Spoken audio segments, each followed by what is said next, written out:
আসসালামু আলাইকুম সুপ্রিয় দর্শক শ্রোতাবৃন্দ।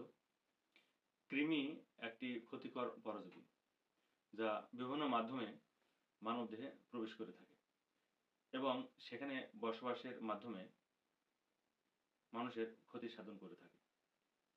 তো কৃমি সম্পর্কে মানুষের অনেক ভুল ধারণাও রয়েছে। তো এ সংক্রান্ত বিষয়গুলো নিয়ে আজকে আলোচনা করা হবে।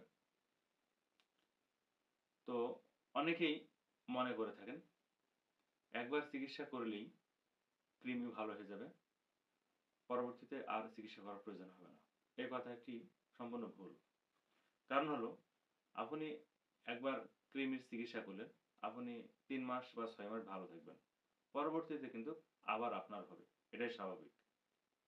কিন্তু এটা সঠিক নয় যে আপনি একবার চিকিৎসা করে নিলেন, আজীবন আর চিকিৎসা করার প্রয়োজন হবে না। এমনটি নয়।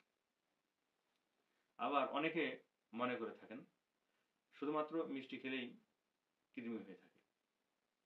এটিও পুরোপুরি ভুল। কারণ বিভিন্ন মাধ্যমেই কৃমি মানবদেহে প্রবেশ করে থাকে।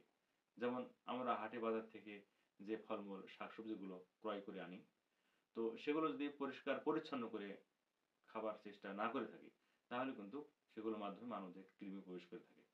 আবার আমরা যদি অপরিষ্কার জীবনযাপন করে থাকি, অর্থাৎ অস্বাস্থ্যকর জীবনযাপন করে থাকি, স্বাস্থ্যবিধি মেনে যদি জীবনযাপন করে না থাকি, তাহলে কিন্তু কৃমি হতে পারে।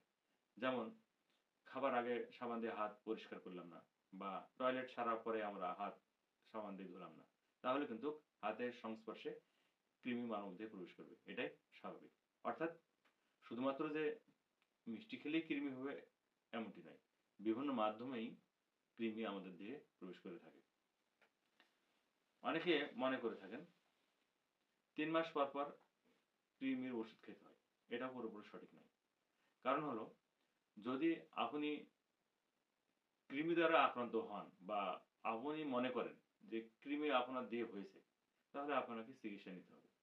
এটি ২ মাস পরে হতে পারে বা ১ মাস পরেও হতে পারে। যেকোনো সময় আপনি কৃমি দ্বারা আক্রান্ত হতে পারেন। তো অনেকে মনে করে থাকেন পরিবারের কেউ কৃমি দ্বারা আক্রান্ত হলে সকলের চিকিৎসা একসঙ্গে করতে হবে। এ কথাটিও পুরোপুরি ভুল। কারণ হলো কেউ যদি কৃমি দ্বারা আক্রান্ত হয়ে থাকে, তাহলে তার চিকিৎসা করলেই হবে। এটাই যথেষ্ট। এটাই মূল কথা। তো পরিবারের সকলে একসঙ্গে ওষুধ খেতে পারেন। এটা দোষের কোনো বা অপরাধের কোনো বিষয় নয় বা এটি কোনো ভুল সিদ্ধান্তও নয়। কারণ হলো একসঙ্গে আপনারা কৃমির ওষুধ খেয়ে নিলেন। পরবর্তীতে আবার যদি আপনারা আক্রান্ত হন, একসঙ্গে ওষুধ খেয়ে নিলেন। এটা অপরাধের কোনো বিষয় নয়।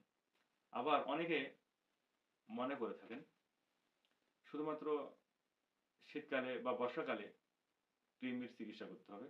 গরমের সময় চিকিৎসা করার প্রয়োজন হয় না। এটিও ভুল।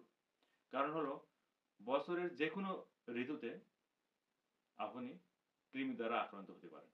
তো যখন আপনি কৃমি দ্বারা আক্রান্ত হবেন তখন আপনাকে চিকিৎসা করে নিতে হবে। এটি সঠিক।